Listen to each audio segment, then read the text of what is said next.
ሰላም እንዴት ሰነበታችሁ የተወደዳችሁ ሳምንታዊውን እንግዲህ የማራናታ ፕሮግራማችንን በእግዚአብሔር ፈቃድና ሐሳብ እግዚአብሔር ምሕረትና ቸርነት አብዝቶልን እነሆ ይዘንላችሁ ቀርበናል። ለሚቀጥሉት 1 ሰዓት ተኩል ያህል ክፍለ ጊዜ ከማራናታ ፕሮግራም ጋር ቆይታ እናደርጋለን። ዝማሬዎች አሉን፣ የተለያዩ ሌሎችም ዝግጅቶችን በመሃል እያስገባን ቆይታ እናደርጋለን። አብራችሁ እንድትቆዩ ደግሞ በአክብሮት እንጋብዛለን። መልካም ጊዜ፣ ተባረኩ። ትመጣለህ በክብር በደመና ማራናታ አሜን እንደገና ትመጣለህ በክብር በደመና ማራናታ አሜን እንደገና ትመጣለህ በክብር በደመና ማራናታ አሜን እንደገና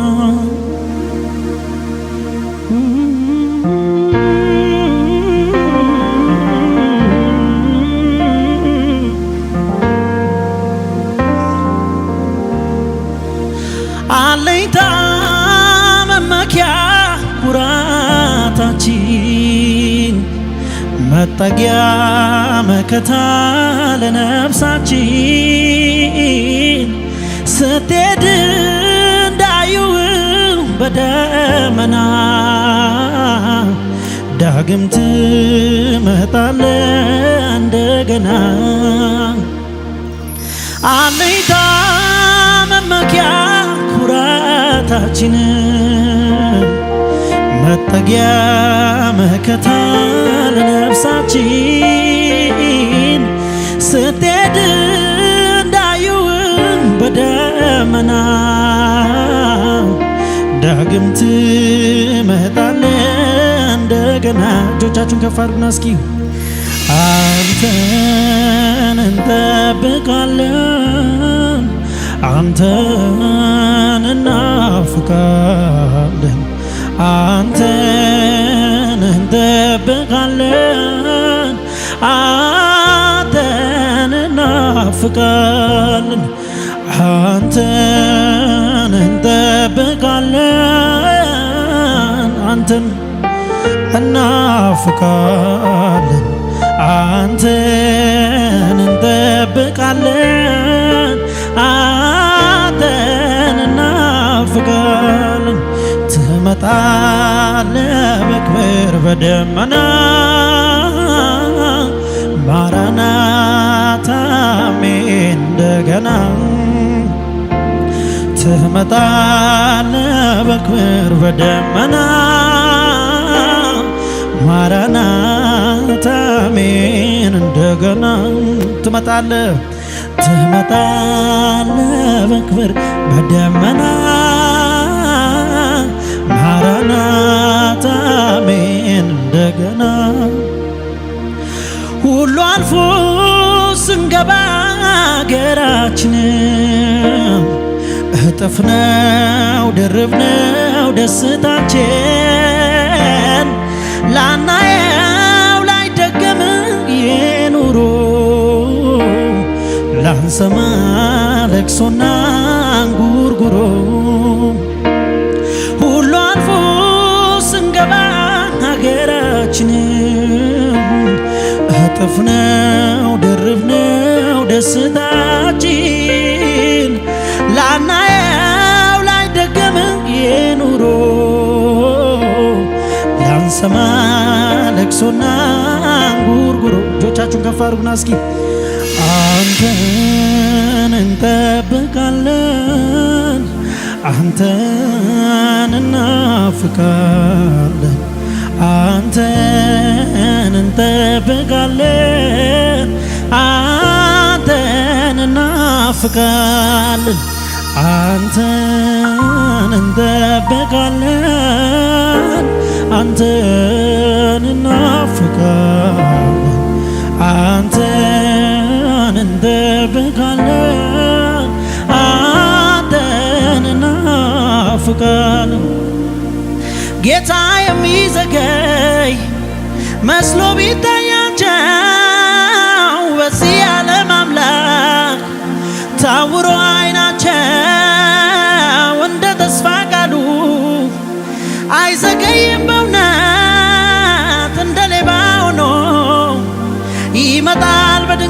በድንገት የወጉት ያዩታል በዘውድ አሸብርቆ በክብር ሲገለጥ ከመላክ ደምቆ የወጉት ያዩታል በዘውድ አሸብርቆ በክብር ሲገለጥ እጆቻችሁን ከፍ አድርጉና በድጋሚ እስኪ ጌታ የሚዘገይ መስሎ ቢታያቸው በዚህ ዓለም አምላክ ታውሮ አይናቸው እንደ ተስፋ ቃሉ አይዘገይም በእውነት እንደ ሌባ ሆኖ ይመጣል በድንገት የወጉት ያዩታል በዘውድ አሸብርቆ በክብር ሲገለጥ ከመላክ ደምቆ የወጉት ያዩታል በዘውድ አሸብርቆ በክብር ሲገለጥ ከመላክ ደምቆ ለጥቂት ጊዜ በልዩ ልዩ ፈተና እናልፋለን በቀኑ መጨረሻ የክብርን አክሊል እንደፋለን ለጥቂት ጊዜ በልዩ ልዩ ፈተና እናልፋለን በቀኑ መጨረሻ የክብርን አክሊል እንደፋለን ለጥቂት ጊዜ በልዩ ልዩ ፈተና እናልፋለን በቀኑ መጨረሻ የክብርን አክሊል እንደፋለን አለይታ መመኪያ ኩራታችን መጠጊያ መከታ ለነፍሳችን ስትሄድ እንዳዩህ በደመና ዳግም ትመጣለህ እንደገና አለይታ መመኪያ ኩራታችን መጠጊያ መከታ ለነፍሳችን ስትሄድ እንዳዩህ በደመና ዳግም ትመጣለህ እንደገና ለሚመጣው ጌታ ለዚህ ለኢየሱስ ክብር ጭብጨባ እልልታ ጩኸት ይሁንለት። ጌታ ኢየሱስ ክርስቶስ በታላቅ ክብር በታላቅ ሞገስ በታላቅ ኃይል በብዙ መላእክት በደመና በአምባው ፈረስ ላይ ተቀምጦ ይመጣል። እሱን ጌታችንን እየተጠባበቀን እንግዲህ ማራናታ ጌታ ኢየሱስ ሆይ ቶሎና እያለን እሱ እስከሚመጣ ድረስ ወይም ደግሞ እኛ ወደ እሱ እስከምንሄድ ድረስ እንግዲህ ይህንን እንመኛለን ማለት ነው። እንደ ክርስቲያን ጌታ ኢየሱስ ክርስቶስ ለዘላለም የተባረከ ይሁን።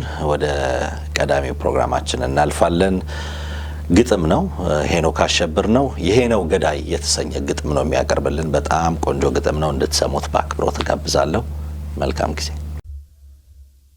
ይሄ ነው ገዳይ ሰቀል ነው ሲሉ የሰቀላቸው፣ ቀበር ነው ሲሉ የቀበራቸው፣ ሰይጣንን ገፎ እርቃን ያረገ፣ ያለቀሱትን ከልብ ያሳቀ፣ የባቡን ራስ የቀጠቀጠ፣ ለሙታን ሁሉ ሕይወት የሰጠ፣ ሽታው የፍቅር ድምፁ የፍቅር መጠሪያው ፍቅር ምግባሩ ፍቅር፣ የጠጡት ጊዜ ሰው የሚያሰክር፣ ይሄ ነው ፍቅር።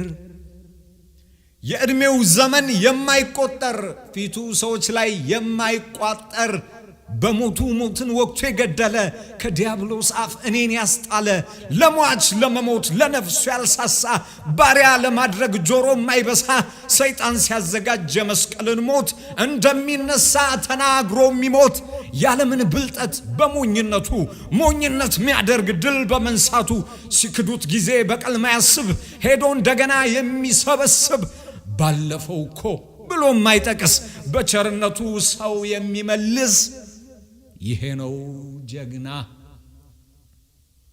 አንድን መስዋዕት ለዘላለሙ መንፈስ በሆነ በሕያው ደሙ ዳግመኛ ላይ ሞት እንዲያቀረበ የበዳዮችን በደል ያጠበ ኃጢአተኛውን ጽድቅ ያደረገ ከአሮን ክህነት እጅግ የላቀ ከሙሴ ፊደል በሚሻል መንፈስ ሞትን በመሻር ሕይወት የሚያፈስ ከመላእክት ይልቅ እጅግ የሚበልጥ ሁሉ ከእግሩ ስር የተገዛለት ሕያው መስዋዕት ለአባቱ ያስገባ ስለኛ ቀድሞ ሰማይ የገባ አሁን በአብ ቀኝ የተቀመጠ እኔንም ከሱ ጋር ያስቀመጠ ይህንን ታላቅ ሊቀ ካህን ነው አፌን ሞልቼ አለኝ የምለው ገሎ ያስወገደ የሞቴን ጉዳይ ይሄ ነው ጀግና ይሄ ነው ገዳይ ይሄ ነው ፍቅር። ክብራትና ክብራን እንግዲህ የማራናታ ፕሮግራማችን ይቀጥላል። ቀደም ሲል ግጥሙን ያቀረበልንን ሄኖክ አሸብረን በጣም ከልብ እናመሰግናለን። በጣም ቆንጆ ግጥም ስለምታቀርብ ጌታ ኢየሱስ ክርስቶስ ይባርክህ። ትልቅ መልእክት ናቸው ያለህ እና እግዚአብሔር አምላክ አብዝቶ ይባርክ ለማለት እወዳለሁ። የማራናታ ፕሮግራማችን እንዲና እንዲያያለ ይቀጥላል ማለት ነው። የጄኤምኤም ቲቪ በቅርቡ በአዲስ አደረጃጀት አጠቃላይ ፕሮግራሞችን ሪፎርም የማድረግ ስራ እየሰራ ይገኛል። ስለዚህ ከዚህ ጣቢያ ጎን እንድትሆኑ በውጭ በአገርም ውስጥ ያላችሁ በምትችሉት አቅም በምትችሉት ማንኛውም ነገር ይሄ ጣቢያ ስታንዳርዱን የጠበቀ እንዲሆን ወንጌል አማኞችን በሙሉ የወከለና ለወንጌል አማኞች ሁሉ ደስታ የሚሆን ለወንጌል አማኞች ሁሉ መመኪያ የሚሆን እንደገናም ደግሞ ብዙዎችን ለመድረስ በሚያስችል መልኩ እጅግ በጣም ከፍ ባለ አደረጃጀት እንዲሁም ደግሞ በጣም ስታንዳርዳቸውን የጠበቁ ፕሮግራሞችን ለማቅረብ ትልቅ ዝግጅት ላይ እንገኛለን። በጣም አጥብቃችሁ እንድትጸልዩልን ደግሞ በማቴሪያልም በገንዘብም ባላችሁም ነገር ሁሉ አብራችሁ እንድትሆኑ በጣም አደራ ልላችሁ እወዳለሁ። እኔም እንግዲህ ወደዚህ ጆይን አድርጋለሁ። አሁን ሙሉ ለሙሉ ጄኤምኤም ቲቪ ላይ ነው እያገለገልኩ ያለሁት። ስለዚህ አደራ እላችኋለሁ በጣም ትልቅ ነገር ለመስራት እኔም አብሮኝም ያሉት ሁሉ በዝግጅት ላይ እየተገኘን ነው ያለነው። ስለዚህ በውጭም ያላችሁ በአገርም ውስጥ ያላችሁ ሁላችሁም በምትችሉት አቅም ባላችሁ ነገር ሁሉ ከጄኤምኤም ጎን እንድትሆኑ ይህንን አደራ ለማለት ወዳለሁ። በቅርቡ የምንጀምራቸውን አዳዲስ ፕሮግራሞች ሁሉ የምናስተዋውቃችሁ ይሆናል። ከኛ ጎን እንድትሆኑ በዚህ አጋጣሚ ለመግለጽ ወዳለሁ። ወደ ቀጣዩ ፕሮግራም በዚሁ እናልፋለን። ባለፈው ሳምንት በዋችማን ሚኒስትሪ ከዛሬ 20 ዓመታት በፊት የአንድ መንግስተ ሰማያት ደርሶ የመጣ ወንድም ጌታ ያውቃል ወንድማችን ዘማሪው ማለት ነው እሱ ሲተርክልን የነበረውን ፕሮግራም በዚህ በዋችማን ሚኒስትሪ ማቅረባችን ይታወሳል። ዛሬ ደግሞ የሲኦል መልከታውን በሲኦል የተገነዘበውን እውነት የምናይበት ይሆናል። በጣም ትልቅ ትምህርት ሰጪ ፕሮግራም ነው። ይህንን ፕሮግራም እንድትመለከቱ በአክብሮት ጋብዛችኋለሁ። እግዚአብሔር አምላክ ይባርካችሁ። ፕሮግራሙ ይቀጥላል።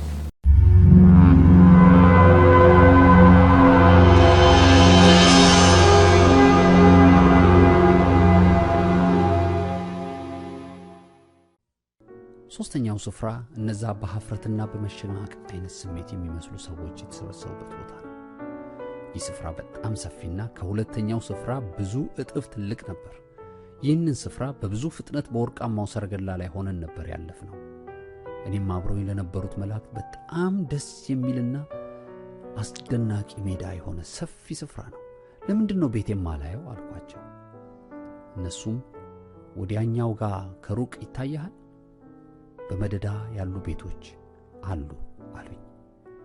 እኔም ሳይ አንድ አይነት የሆኑ በመደዳ የተሰሩ እስካሁን ካየኋቸው ቤቶች ውበታቸው የሚያንስና በበፊቶቹ ባየኋቸው አይን ሲታይ የቤቶቹ አሰራር የማይስብ መደዳ የተሰሩ ናቸው።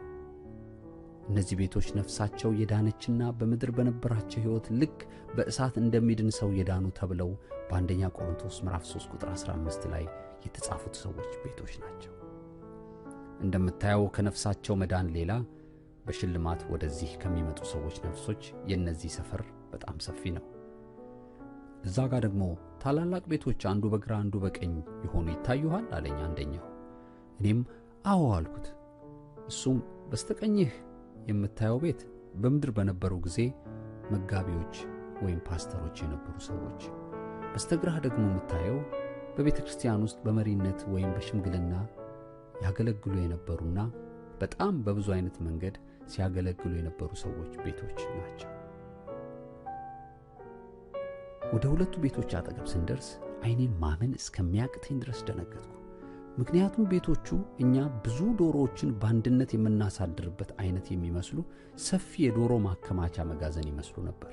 ነገር ግን ወደ ውስጥ ይዘውኝ ሲገቡ ዶሮዎች ያሉበት ቤት ሳይሆን ብዙ የሰዎች ነፍስ የተከማቹበት ናቸው። አብሮኝ የነበረው መልአክ በጥንቃቄ ሁሉንም እንድትመለከት ብሎ አስጠነቀቀኝ። ምክንያቱም እኔም በታሪክ የማውቃቸውና በእድሜም የደረስኩባቸው ታላላቅ አገልጋዮች የቤተ ክርስቲያን ሰዎች ማስታወስ ችያለሁ። የእውነቴን ነው። እንደውም ብዙዎቹን ማስታወስ ቻልኩ። እንደውም እኔ በምኖርበት ሀገር የነበረ አንድ ታዋቂ ፓስተርን በደንብ አየሁት። አጠገቤ ለነበረው ለሌላኛው መልአክ ይህንን ሰው በደንብ አስታወስኩት። በጣም ታዋቂ አገልጋይ እኮ ነበር። በጣም ጥሩ አገልግሎት እኮ ነበረው። በእርሱ አገልግሎት በጣም እንደነቅ እኮ ነበር።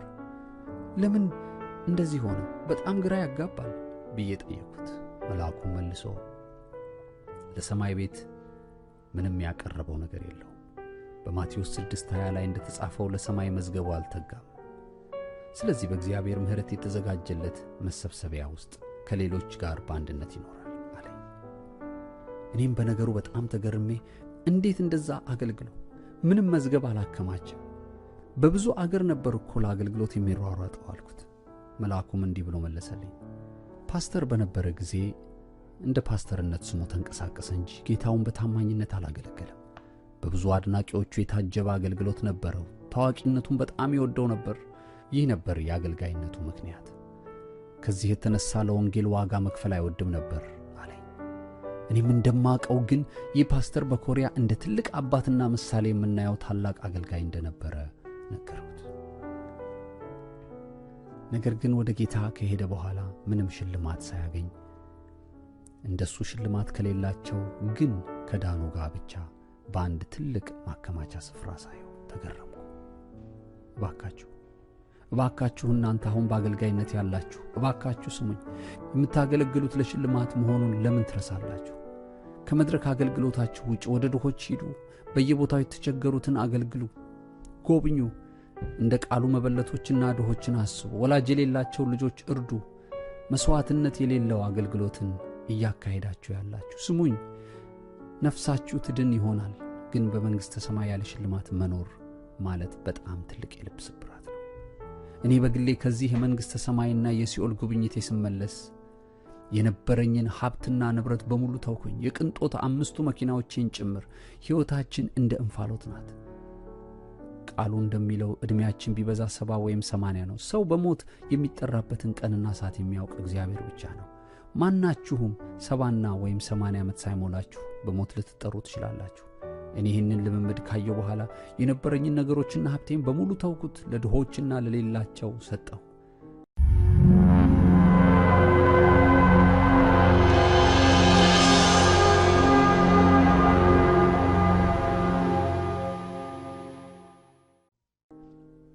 በዛ ያየሁት እውነት ያ ነው። ድህንነት ያገኙ የዳኑ ነፍሶች በምድር በነበራቸው አገልግሎት ዘመን አፍረው አየኋቸው። እነሱም ፓስተሮች፣ ዲያቆናት፣ መሪዎችና የተለያዩ አገልጋዮች ናቸው። በእርግጥ በሲኦል ከመጣል 100% በላይ ይሻላል። ግን በላይ የተዘጋጀውን ሽልማት ብታዩት በዚህ ምድር የምንከፍለው ዋጋ ምንም አይደለም። ግን ሰው ለምን መዳኑን ብቻ ያስባል? እኔ በፍጹም ለሽልማት የሚያበቃኝን ሕይወትና አገልግሎት ለማግኘት ተጋለሁ እንጂ ከሲኦል ብቻ ተርፎ በአንድ ስፍራ ተከማችቶ የዘላለም ሕይወት ለመኖር አልፈልግም። የለበሱት ነጭ ልብስ እንኳን ከሌሎቹ በጣም ይለያል። ስለዚህ ዛሬ ምርጫው የኛ ነው። በመንግሥተ ሰማይ በአምላካችን የሚሰራልን ቤት ታላቅና ያማረ እንዲሆን ምን ማድረግ አለብን? በመጀመሪያ የዳንበትን ያንን የምሥራቹን ወንጌል በቻልነው መጠን ለሌሎች መመስከር አለብን። መቀበል ያለ መቀበል የነርሱ ድርሻ ነው። ለዚህ ነበር መልአኩም የጠየቀኝ ለስንት ሰዎች የኢየሱስን አዳኝነት መስክረሃል ብሎ። እስቲ አሁን ባምሯችሁ አንድ የምታውቁትን ሰው ስለ ኢየሱስ አዳኝነት ያልሰማ ሰው አስቡ። ወዲያው ሄዳችሁ ለዛ ሰው የኢየሱስን አዳኝነት ንገሩት፣ መስክሩለት። በዚህ ጊዜ ለሰማይ ቤታችሁ መዝገብን ወይም የቤታችሁን ውበትና ስፋት እያሳደጋችሁ እንደሆነ በእምነት ቁጠሩ። ያለማቋረጥ እነዛ ሰዎች ጌታን እንዲያውቁና እንዲለወጡ ጸልዩላቸው። ያ በሰማይ ላለው ቤታችሁ ውበትን ይጨምርበታል። ያ ብቻ አይደለም፣ በሌላም ጊዜ ለሌሎች ይህንኑ የወንጌል ስርጭት በግላችሁ ቀጥሉ። በቤተ ክርስቲያን ቅስቀሳ እስኪደረግላችሁ ለምን ትጠብቃላችሁ? የምታሰሩት እናንተው ለምትኖሩበት የዘላለም ቤታችሁ ነውና። የታረዙትን የሚበሉትን ያጡትን በአካባቢያችሁ ፈልጓቸው፣ አልብሷቸው፣ አብሏቸው፣ እርዷቸው። መጽሐፍ ቅዱስ ለሌላቸውና በጣም ለሚፈልጉ ሰዎች በስጦታ ገዝታችሁ ታውቃላችሁ? መጽሐፍ ቅዱስ ያላቸው እና በአይናቸው ሕመም የተነሳ ማንበብ ለማይችሉ አዛውንቶች መነጽር ገዝታችሁ መስጠት እንደ ቀላል ነገር አትመልከቱት። ትንሽ ነገር ናት ብለን የምናስበውና ለወንጌል ሥራ የምናደርገው ነገር ሁሉ በሰማይ ታላቅ መዝገብን ያስገኝልናል። እነዚያ ያየኋቸው ታላላቅ የሚያምሩ ቤቶች ውስጥ የዘላለም ሕይወታቸውን የሚያሳልፉት ለወንጌል በምድር በነበሩበት ዘመናቸው የተጉ ብቻ ናቸው። ከዚህም በኋላ መላእክቶቹ በጣም ውብ ወደሆኑና በጣም ወደሚያማምሩ ታላላቅ ቤቶች ይዘውኝ ተጓዙ።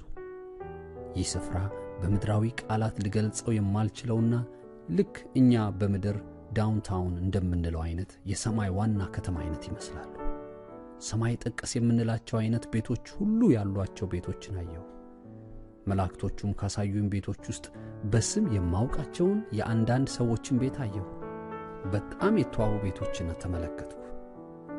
የአሜሪካዊውን የዲኤል ሙዲን፣ የእንግሊዛዊውን የጆን ዊስሊን፣ አንድ የማውቀውን ጣሊያናዊ ወንጌላዊ የዘላለም መኖሪያ ቤታቸውንና በጣም የማስታውሰውን ኮሪያውን ፓስተር ቾዮ ዮንጊዮ የሚያስደንቅ ቤታቸውን ተመለከትኩ። እነዚህ ሰዎች የዕድሜያቸውን ልክ በሙሉ ወንጌልን ያገለገሉ ሰዎች ነበሩ። እንደውም እስከ ለተሞታቸው ድረስ ለእግዚአብሔር መንግሥት ሥራ ራሳቸውን የሰጡ ነበሩ። በይበልጥ የኮሪያዊው አገልጋይ በሕይወቱ ሳለ ብዙ ቤተ ክርስቲያኖችን የገነባና ለድሆች መኖሪያ እንዲሆን ብዙ ቤቶችን የገነባ ሰው ነበር። እንደውም 3000 ለሚደርሱ ድሆች ሩዝ በየጊዜው ያቀርብላቸው ነበር።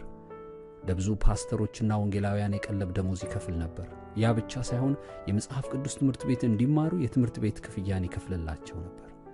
አንድ የማያውቀውን የ65 ሽማግሌ በቤቱ እስኪሞት ድረስ ያኖረው ነበር። ነገር ግን ይህ ሰው የገዛ ቤተ ክርስቲያኑ ሰዎች ከፓስተርነቱ ባላጠፋው ጥፋት አባረሩት። ከዚያም ከጥቂት ዓመታት በኋላ ሞተ። የዚህ ሰው ያማረ ቤት በጣም ያስደንቃል። ይህ በእንዲህ እንዳለ በድንገት ሌላ መልአክ የአንድ ሰው ነፍስ የመኖሪያ ቤት ማሰሪያ መጣ ብሎ ጮኸ። እኔም የማን ነው ይህ ቤት? ምን አይነት ቤት ነው የሚሰራለት? ይህ ሰው ማን ነው ብዬ ጠየቅኩ።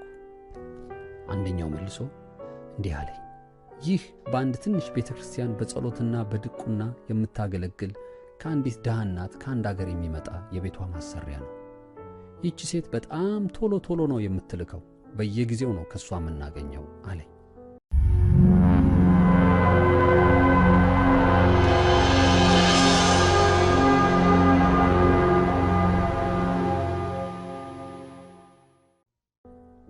በጣም በጠዋት መታ በቤተ ክርስቲያኗ ትጸልያለች። 87 ለሚደርሱ የቤተ ክርስቲያኗ ሰዎች ለእያንዳንዳቸው ትጸልያለች። ጸሎቷን ስትጨርስ ቤተ ክርስቲያኑን ጠርጋና ጽድታ ትሄዳለች አለኝ። እሱ ይህንን እያወራ ሌላው መልአክ ጮክ ብሎ ለየት ያለ ቤት ማሰሪያ መጥቷል ብሎ ሲጮህ ሰማሁ። በነገሩ በጣም ጓጉቼ ይሄኛውስ የማን ነው ስለው የዚህች የድሃዋ ሴት ልጅ ናት የላከችው አለኝ። ምን አድርጋ ነው ስለው ዛሬ ለቁርሷ የምትበላውን እንቁላልና ለአገልጋዮች ለብርድ ብላ በእጇ የሰፋችውን የእግር ሹራብ ካልሲ ዛሬ ለቤተ ክርስቲያን ስለሰጠች ነው አለኝ። ብዙ ጊዜ ከራሷ አስቀድማ ለጌታ ቤት ይህንን በማድረጓ ብዙ መዝገብ አከማችታለች። ስለዚህ የሚያምር ቤት እየተሰራላት ነው አለኝ። የሌሎችንም ታላላቅ ቤት የተሰራላቸው ምክንያት ሲነግሩኝ በምድር ላለችው የክርስቶስ ቤተ ክርስቲያንና አካል በየጊዜው በገንዘባቸው፣ በጊዜያቸው፣ በእውቀታቸው ያገለገሉ እንደሆኑ አጫወቱኝ። በዚህ ጉብኝቴ በጣም የማስታውሰውን አንድ የቤተ ክርስቲያን መሪ ቾይ የሚባለውን ሰው አየሁት። እሱ በጣም የሚያስደንቅ ቤት ተሰርቶለታል። ይህ ሰው በአገራችን ለቤተ ክርስቲያን እንደ ሀብቱ መጠን ብዙ ነገር ያደረገ ሰው ነበር። በጣም ጌታንና የጌታን ሥራ ይወድ ነበር። በዚህ ጊዜ አጠገቤ ለሚያስጎበኙኝ የኔስ ቤት የት አለ አልኳቸው። እየተሰራልኝ ነው? አዎ አለኝ አንደኛው። እባካችሁ አሳዩኝ ብዬ ለመንኳቸው። እነርሱ ግን አይፈቀድልህም አሉኝ። እኔም እባካችሁ ማየት ፈልጋለሁ ብዬ በጣም ወተወትኳቸው። ጥቂት እንደለመንኳቸው አንደኛው ጌታ እንድታይ ፈቅዶልሃል አለኝ። ቅድም ተሳፍረንበት በነበረው ፈጣን ሰረገላ ላይ ሆነን በኃይለኛ ፍጥነት ከነበርንበት ቦታ በጣም የራቀ ስፍራ ሄድን። በኃይለኛ ጉጉት ስለነበርኩ የት አለ ቤቴ? የቱ ጋ ነው እያልኩ ደጋግሜ መጠየቅ ጀመርኩ። አንደኛው ያውልህ እዛ ጋ ነው ያለው አለ። እኔም ሳየው ገና በመሰረት ላይ ያላለቀ ቤት ይመስላል።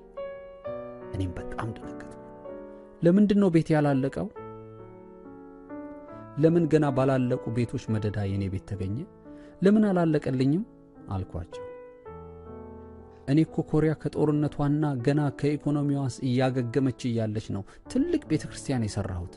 አሁን 5000 ሰዎች እየተገለገሉበት ነው። መንፈስ ቅዱስ ረድቶኝ ብዙ መጽሐፍት ጽፌያለሁ። አንደኛው እንደውም በጣም ብዙ የተሸጠና በብዙ ቋንቋዎች የተተረጎመ ነው። ከዛ የመጽሐፍ ሽያጭ ገቢ የመጽሐፍ ቅዱስ ትምህርት ቤት አስገንብቻለሁ። በየዓመቱ 240 ፓስተሮች ተመርቀው ለአገልግሎት ይወጡበታል። ለ10 ዓመት ዲን ሆኜ ሳገለግል ለ400 ፓስተሮች ስኮላርሺፕ እንዲያገኙ አድርጌያለሁ። 400 ወላጅ አልባ ልጆችን ረድቻለሁ። ለባልቴቶችና ጧሪ ለሌላቸው መኖሪያ ቤቶችን ሰርቻለሁ።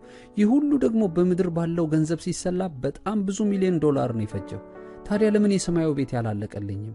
ደግሞ ገና እንዴት በመሰራት ላይ ይሆናል? ቅድም ከነገራችሁ ይህ ነገር ጋር በፍጹም አይሄድም። ነገሩ በጣም የሚያሳዝን ነገር ነው ማየው አልኳቸው። አንደኛው መልአክ መልሶ በሰማይ በጣም በተዋበና ባማረ የሽልማት ቤት የምትኖር ሰው አይደለም። ምክንያቱም በምድር ያ ሁሉ የሰራኸው ነገር እዛው በምድር ባሉ ሰዎችና አድናቂዎችህ ሽልማትህን ተቀብለህ ጨርሰሃል። አንድ ነገር በሰራህላቸው ቁጥር ምስጋናቸውና አድናቆታቸውን ይችሩሃል። አንተም ትፈልገዋለህ። ካላመሰገነው እንኳን በጣም ቅር ትሰኝ ነበር አለኝ። እየተሰራልኝ ያለውን ቤቴን ሳየው ባለ 3 ፎቅ ያለው ይመስላል። ይህ በምድራዊ ቋንቋ ላስረዳችሁ ብዬ ነው እንጂ ለየት ያለ ነው። ተጠግቼ እንድጎበኘው ሲፈቅዱልኝ በጣም ብዙ ክፍሎች አሉት። ክፍሎቹ ከ10 ይበልጣሉ። ስለ ክፍሎቹ ምንነት ስጠይቃቸው እነዚህ የልጆች ክፍሎች ናቸው አለኝ አንደኛው። እኔም መልሼ እኔ እኮ ያሉኝ 4 ልጆች ናቸው አልኩት። እርሱም መልሶ እነዚህ በመንፈስ የወለድካቸው ስለ ኢየሱስ የመሰከርክላቸው ልጆች ክፍል ናቸው እንጂ የሥጋ ልጆች ክፍሎች አይደሉም አለኝ። እኔም የኔ ክፍል ታዲያ የትኛው ነው ስለው አንድ ጠበብ ያለ ክፍል አሳየኝ። በዚህ ጊዜ እንዴት የኔ ክፍል ይጠባል ብዬ በቁጭት ድምፅ ጠየቅኳቸው። አንደኛው መልአክ መልሶ ቤትህን የምንሰራበት ማቴሪያል የለንም። በምድራዊ አገልግሎት ዘመንህ ለራስህ እንጂ ለሰማይ ቤት መዝገብ የሰራኸው ነገር ትንሽ ነው። ሌላው ምክንያት ደግሞ ሙሉ በሙሉ ጨርሰህ የምትመጣበት ዘመን ገና ስለሆነ ምናልባት ያኔ ስትመጣ ለውጥ ታገኝ ይሆናል አለኝ። ጠጋ ብዬ ሳይ የኔ ክፍል ውስጥ 2 እንደ ሰርቲፊኬት የሚመስሉ ነገር በግድግዳዬ ላይ ተሰቅሏል። ጠጋ ብዬ ሳነበው አንደኛው ላይ የ18 ዓመት ልጅ በነበርኩ ጊዜ በጠዋት ወደ ቤተ ክርስቲያን ሲሄድ አንድ በዕድሜው ጠና ያለ ሰው በመንገድ ላይ ብርድ አኮማትሮ ተቀምጦ አይቼ የለበስኩትን ጃኬት አውልቄ ያለበስኩት ታሪክ በሰማይ በዚህ ምስክር ወረቀት በሚመስል ነገር ላይ ተጽፏል። ሁለተኛው በዛው ተመሳሳይ ዕድሜ እያለሁ ለሌላ ደሃ ሰው ለራሴ ብዬ ባስቀመጥኳት በነበረችኝ ብር ዳቦ ገዝቼ የሰጠሁበት ታሪክ ተጽፏል። ወገኖቼ እዚህ ላይ ያየሁትና ያደረግኩት ትንሽ ነገር ነው። ይህንን ነገር ሳደርግ ዕድሜዬ አነስተኛ ነበር። ነገር ግን ይህንን አድራጎት ምን ያህል በሰማይ ዋጋ እንዳለው ማስተዋል የቻልኩት የዛን ጊዜ ነው። ገንዘብ ልኩ በሰማይ አይታወቅም። ሰው በውስጡ ባለው እምነት የሚያከናውናቸው ነገሮች ዋጋ ይሰጠዋል። ከዚህ በኋላ ከዛ ቦታ ተነስተን ተጓዝን። እየተጓዝን እያለ አንደኛው መልአክ ባየኸው ነገር ምን ተሰማህ አለኝ። እኔም ከዚህ በኋላ በምኖረው ጥቂት ዘመን ጌታዬን በሙሉ ኃይሌ ለማገልገል ወስኛለሁ አልኩት። እሱም መልሶ እንዲህ አለኝ፣ ጌታችን እንደዚህ ይልሃል፣ ከዚህ ስትመለስ ይህንን ያየኸውን ለሁሉም ሰው መስክር። ሁለተኛ ደግሞ እኔን ሲያገለግሉኝ ዕድሜያቸውን ያሳለፉና በዕድሜ የገፉ ለሴት አገልጋዮቼ እንዲሁም ለመጋቢዎች፣ ለወንጌላውያን፣ ለተለያየ አገልግሎት ለሚሰጡኝ ልጆቼ መጠለያ ቤት ሥራላቸው። ለወንጌል የምትከፍለው ዋጋ ከሰው ሳይሆን ከኔ ትቀበላለህ። ያኔ ያማረና ትልቅ መኖሪያ ሰርቼ እጠብቅሃለሁ ይልሃል አሉኝ።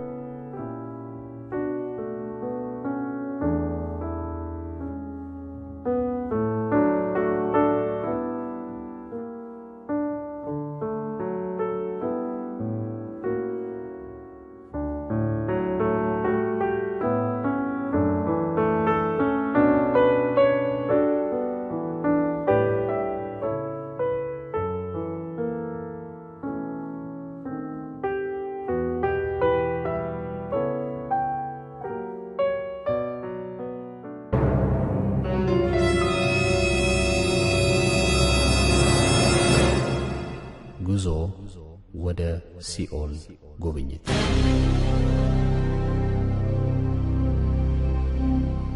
ይህንን ክፍል ዕድሜያቸው ለማመዛዘን የማይችል አዳጊ ልጆችና ሕፃናት እንዲያዳምጡት ወይም እንዲያዩት አይመከርም። ወላጆች ሆነን አሳዳጊዎች ይህንን ክፍል አድምጠን እነርሱ ሊገባቸው በሚችል መልኩ ልናስረዳቸው ይገባል።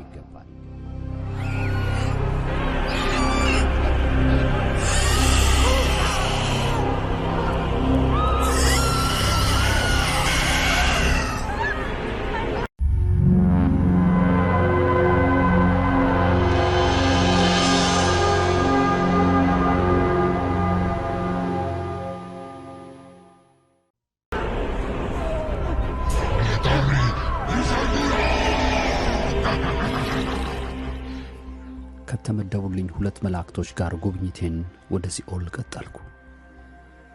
እነርሱም አሁን ቀጣዩ ጉብኝትህ ሲኦል ነው አሉኝ። ወገኖቼ ሆይ የሲኦልን ምንነትና አስፈሪነት፣ የነገሩን እውነትነት ብታውቁ እንዴት ደስ ባለኝ። በምን ቋንቋ ላስረዳችሁ? በምድራዊ ቋንቋ ለማስረዳት ግን እስቲ ሞክራለሁ። ሲኦልን በምጎበኝበት ወቅት መጮህ ጀመርኩ። በጣም ትልቅ ነው፣ በጣም ሰፊ ነው፣ አቤት እያልኩ ይሄ ስፍራ ለሰይጣንና ለመላእክቱ የተመደበላቸው የተረገመ ስፍራ ነው አልኩ። አሁን ከምንኖርባት ምድራችን 1000 ጊዜ ሰፊና ራሱን የቻለ ምድራችንን 1000 ጊዜ እጥፍ የሚያህል ቦታ ነው። በፍጹም በአይን አይቶ መጨረስ አይቻልም። ግማሹ ስፍራ በጣም ቀይ የሆነ ቀለም ይመስላል። ግማሹ ስፍራ ደግሞ በጣም ጥቁር ያለ ጨለማና አስፈሪ ስፍራ ነው። እኔም ለሚያስጎበኙኝ ለምን ግማሹ ስፍራ ቀይ ሆኖ ሌላኛው ስፍራ ድብን ያለ ድቅድቅ ጨለማ ሆነ አልኳቸው። እነርሱም አዎ እንደምታየው ልክ እንደ እሳተ ገሞራ የሚነደውና ይህንን ድቅድቁ ጨለማ ነፍሳቸው ለቅጣት የምትሰጥባቸው ሰዎች የመጨረሻ ስፍራቸው ነው አሉኝ። እንደምታውቀው በምድር ላይ ብዙ ቤተክርስቲያን የሚሄዱ ሰዎች አሉ። ብዙዎች ቤተክርስቲያን ይመላለሱ እንጂ እውነተኛ አማኞችና በክርስቶስ የዳኑ አይደሉም። ስለዚህ በምድር እንደምታውቀው እና እንደምታያቸው አምላካችን እንደዛ አያያቸው። እውነተኛ አማኝ የሞተለትን ጌታ የሚያውቅና ስለ ሞተለት ጌታ በሕይወት ዘመኑ ሁሉ ለሌሎች እየመሰከረና ለጌታው ክብር በሁሉም አቅጣጫ እንደ ቃሉ ይኖርለታል። በምድር ያሉ ብዙ ቤተክርስቲያኖች በሲኦል መኖር አያምኑም። ከዚህ የተነሳ እንደፈለጉ በኃጢአት ይኖራሉ። እዚህ ስፍራ የምታየው ነገር ሁሉ በመንግሥተ ሰማይ ያየኸው የአምላካችን የእግዚአብሔር ሌላኛው የምህረቱ ተቃራኒ ወይም ሌላኛው የባህሪው ገጽታ ያሳያል። አንድ ሰው ወደ መንግሥተ ሰማያት ሲገባ 1000 ሰው ወደዚህ ስፍራ በየጊዜው ይገባል። ይህ ስፍራ ሰዎች በምድር ላይ የተሰጣቸውን የአምላካቸው ምህረትና ጸጋ ያጣጣሉና የናቁ ነፍሶች ማከማቻ ነው። የመንግሥተ ሰማይና የሲኦል ሁኔታ በእናንተ የቁጥር ሂሳብ ሲመዘን 1000 ለ1 ነው አሉኝ። እኔ የፕሬስቢቴሪያን ፓስተር ነኝ። ከአንድ በኮሪያ በታወቀ የመጽሐፍ ቅዱስ ኮሌጅ የተመረኩ ነኝ። ስለዚህ በጣም ታዋቂ ከሆኑ ሰባኪያንና ተናጋሪዎች የምመደብ ሰው ነኝ። እውነቱን ለመናገር በእውቀት እንጂ በዚህ ጉብኝቴ ልምምድ እንዳየሁት አይነት ከውስጤ ስለ መንግሥተ ሰማያትና ስለ ሲኦል አላምንም ነበር። ለስብከቴ ማጣፈጫና ሰዎችን ለማስፈራሪያ እንጂ በሚገባ አላምንበትም ነበር። አሁን ግን እንደዛ የነበርኩት ሰው በርግጥ ሲኦል መንግሥተ ሰማያትም አሉ ብዬ አረጋግጥላችኋለሁ። ለዚህም ይመስለኛል ጌታ ይህንን የመጎብኘት ዕድል በምህረቱ የሰጠኝ። ክርስቲያን እንደሆናችሁ ራሳችሁን የምትቆጥሩ ነገር ግን በምድር ባላችሁ የሕይወት ዘመን ሁሉ እንደ እግዚአብሔር ቃልና በመንፈስ ቅዱስ ፈቃድ ሕይወታችሁን የማትመሩ በሥጋችሁ ፈቃድ እንደፈለጋችሁ ኖራችሁ በመጨረሻ ፍጻሜያችሁ የት ሊሆን እንደሚችል በምችለው ቋንቋ ባስረዳችሁ ደስ ባለኝ። በመጀመሪያ ያየሁት እንደ እሳተ ገሞራ በጣም የሚንቀለቀል የሚቃጠለውን አስፈሪ ስፍራ ነበር። ይህን ስፍራ መቋቋም አይቻልም።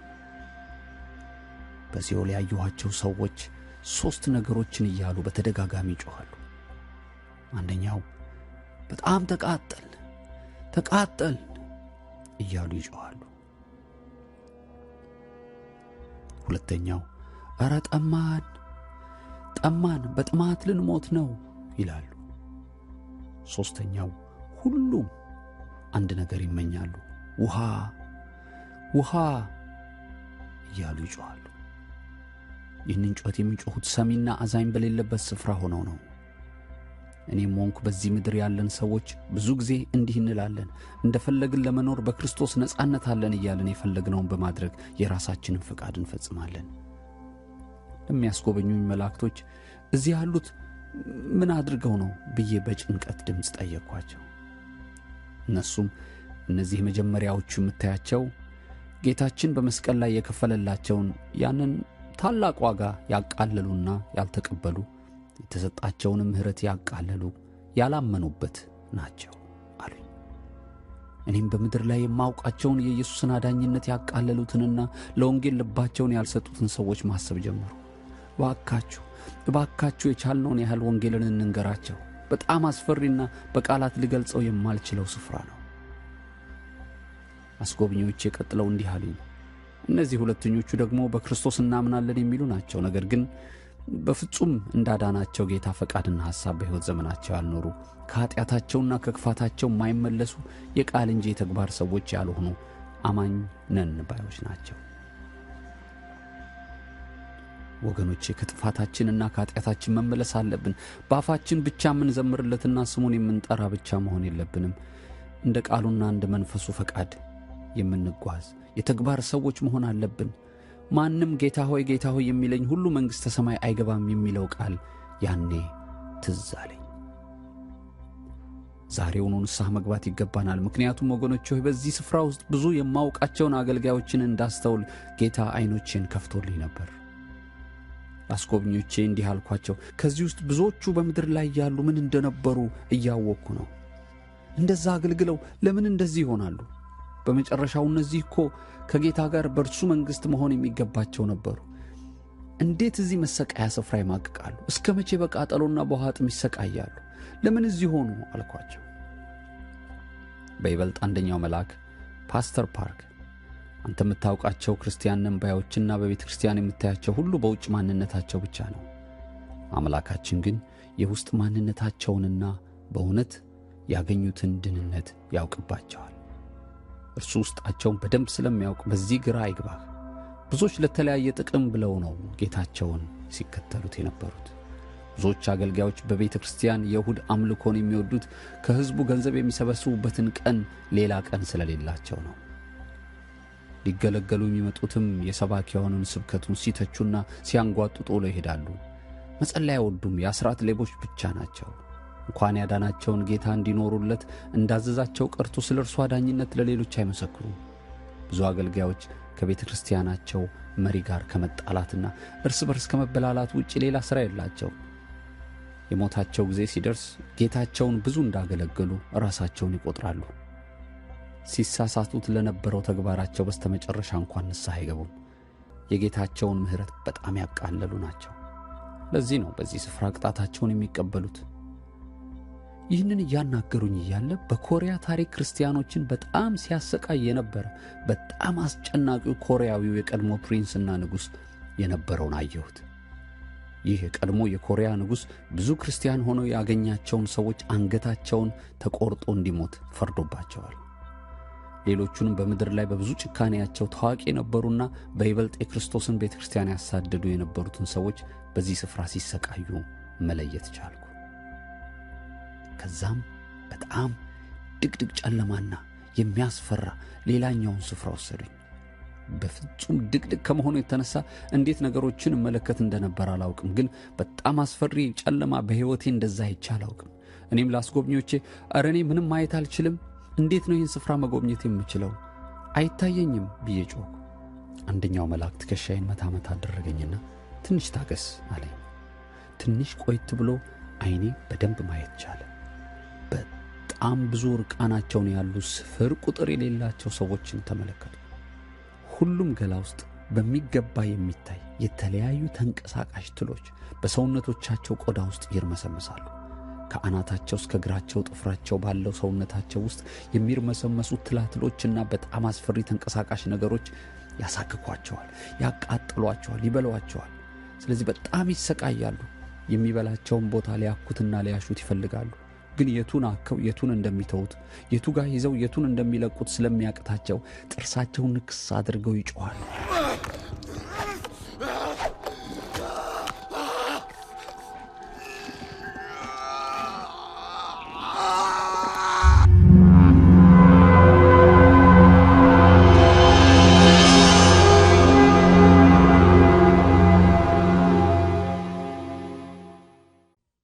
ከኢየሱስ ጋር ሲሄዱ ከጌታ ጋር ሲሄዱ ከኢየሱስ ጋር ሲሄዱ ከጌታ ጋር ሲሄዱ እንዴት ያምራል ጎዳናው እንዴት ያምራል መንገዱ የሕይወቴ ብርሃን ኢየሱስ የኔ አለኝታ የሕይወቴ ብርሃን ኢየሱስ የኔ አለኝታ ምን ጠፍቶ ካንተ ቤት ከነስምህ ጌታ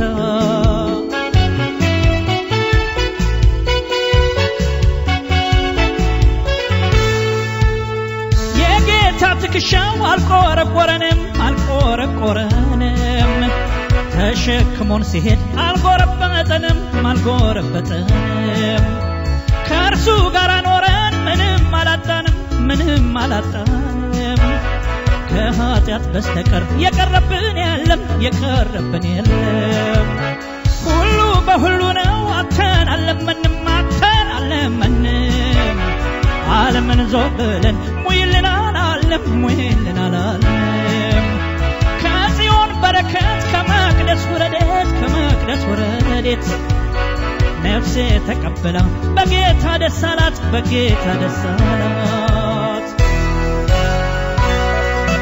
ከኢየሱስ ጋር ሲሄዱ ከጌታ ጋር ሲሄዱ ከኢየሱስ ጋር ሲሄዱ ከጌታ ጋር ሲሄዱ እንዴት ያምራል ጎዳናው እንዴት ያምራል መንገዱ የሕይወቴ ብርሃን ኢየሱስ የኔ አለኝታ የሕይወቴ ብርሃን ኢየሱስ የኔ አለኝታ ምን ጠፍቶ ካንተ ቤት ከነስምህ ጌታ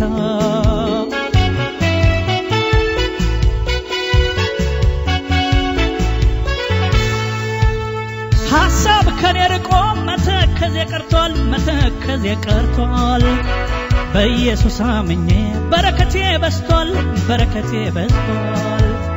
በሱ ተደግፌ በሱ ተመርቼ ቁልቁለት ዳገቱን አለፍኩት በርትቼ ወጣሁት በርትቼ በሰፊ ትከሻው ጌታ ተሸክሞኝ የጀመርኩት ጉዞ ተገባደደልኝ ጌታን የመረጠ እንዲህ ይደሰታል እንዲህ ይባረካል የሕይወት ምንጭ ውሃ ከሆዱ ይፈልቃል ከሆዱ ይፈልቃል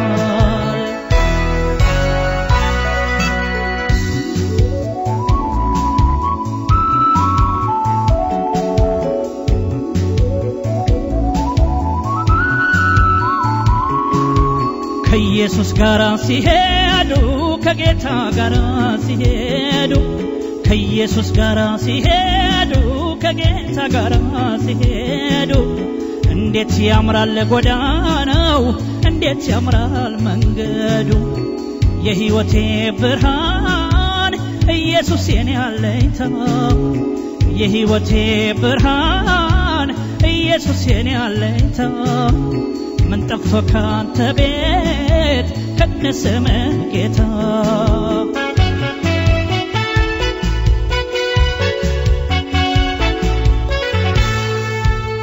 ከቤትህ ምን ጠፍቶ ሁሉም ሞልቶ ተርፏል ሁሉም ሞልቶ ተርፏል የበረከት እጅህ መቼ ታጥፎ ያውቃል መቼ ታጥፎ ያውቃል ለብሼ ሞቆኛል እርቦኝ በልቻለሁ እርቦኝ ጠግቤያለሁ መጠማቴም ቀርቶ ጠጥቻ ገሳለሁ የቀረብኝ የለም ሁሉን አግኝቻለሁ ምን ጠፍቶ ከቤትህ አጉረመርማለሁ እህል አራበንም ውሃም አልጠማንም አንተን ተከትለን አንዳች አላጣንም ለሁሉም ጌታ ነህ የጎደለን የለም አትርፈናል እንጂ እኛስ አልከሰርንም ጻድቅ ተቸግሮ ዘሩ እህል ሲለምን አልተወራም ባለም አልታየም እስካሁን